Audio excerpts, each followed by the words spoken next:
les vengo a hablar sobre la literatura de la colonia. Bueno, la literatura de la colonia en el Nuevo Reino de Granada, desde la fundación de Bogotá hasta mediados del siglo XVIII, era de forma y de idea estrictamente peninsular. En un principio no habían escuelas ni colegios, y cuando se fundaban algunos institutos de enseñanza, estos eran impartidas por españoles y por personas de la iglesia. ¿Cómo era la educación en la época de la colonia? La educación suministrada carecía de nexos con el medio ambiente. En este entonces se enseñaban a los maestros la obediencia al rey.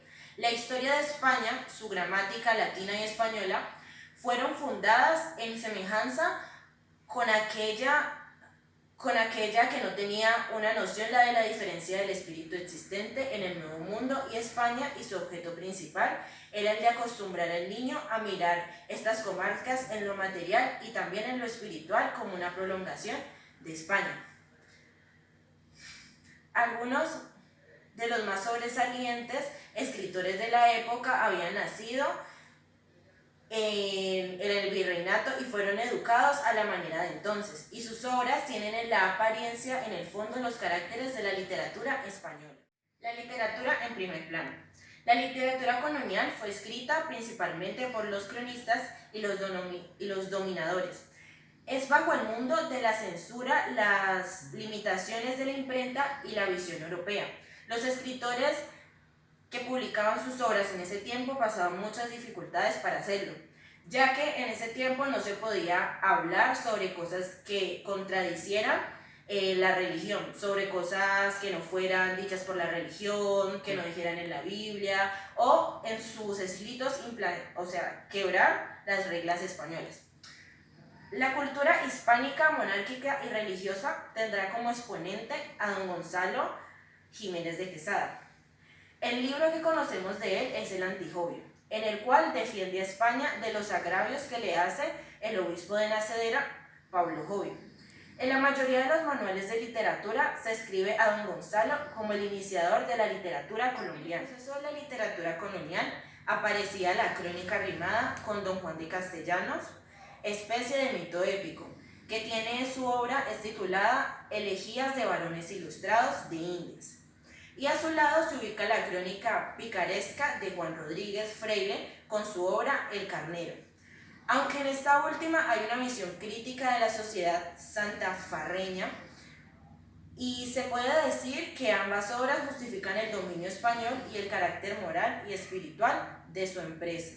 Bueno, en la siguiente diapositiva se muestran las imágenes de las carátulas de los tres libros mencionados antes.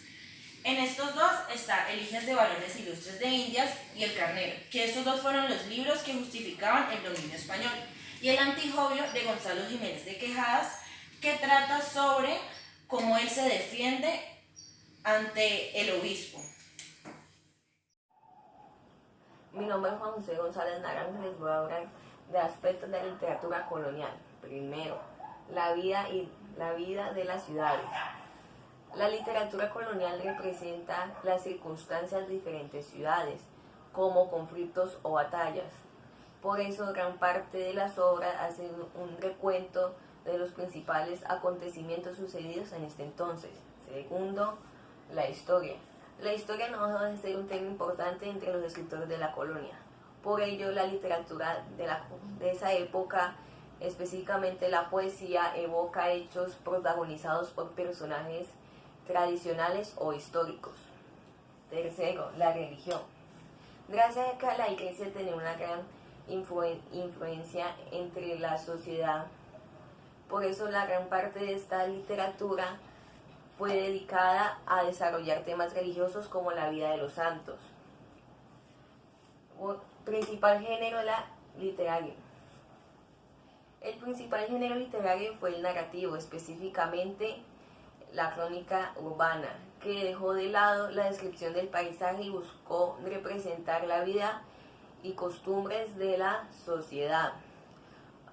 De hecho, la crítica social alcanzó un lugar importante en estos escritos. Hola, me llamo Sara Peláez Cruz y les vengo a presentar las características de la literatura de la colonia.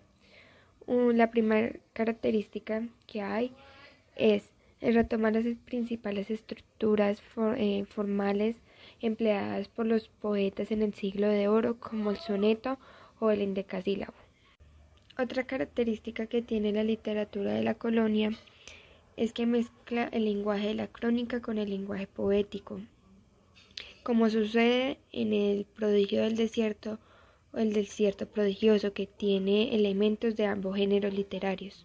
La tercera característica es la mezcla de varios temas, como pasa en la religión o en la filosofía, en los que expusieron las visiones particulares de hechos históricos.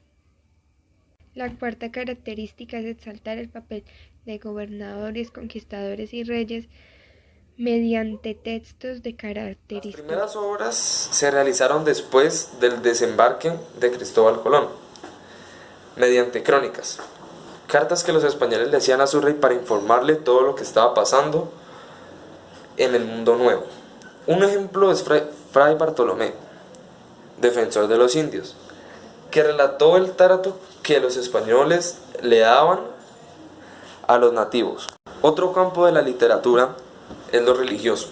España creó el Santo Tribunal de la Inquisición, que se encargaba de mantener intacta la fe católica en sus españoles y castigaban con la muerte a quienes dudaran de la Iglesia o del Papa. Buenas tardes, mi nombre es Sofía Patiño Chagüendo del grado 9.1. Les voy a hablar sobre los representantes de la literatura colonial. Uno de ellos fue Fray Bartolomé de las Casas, quien nace en 1484 y muere en 1566. Él fue un fraile, cronista, teólogo y filósofo. Se puede considerar que también fue un santo de los indígenas. Sus obras más importantes fueron Historia de la destrucción de las Indias, brevísima relación de la destrucción de las Indias y los 16 remedios de la reformación de las Indias. Otro fue Bernal Díaz de Castillo. Él nace en 1496 y muere en 1584. Fue un conquistador español y cronista de Indias. Viajó al Nuevo Mundo en 1514 y se instaló en Cuba. En 1519 decide viajar a la Nueva España y allí escribir lo que le sucedió en América. Su gran obra titulada Historia verdadera de la conquista de la Nueva Historia la comenzó a escribir cuando tenía la edad de 84 años. Otro fue Inca Garcilaso de la Vega.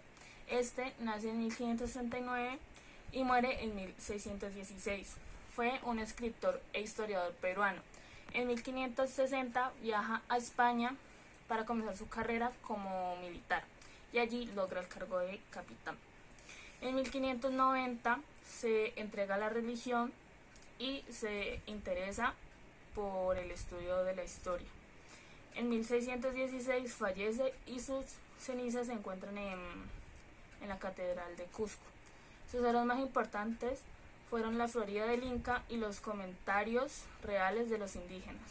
Otros de estos representantes fueron Cristóbal Colón, Álvaro Núñez, Gonzalo Fernández de Oviedo y Felipe Guamán Poma de Ayala. Gracias.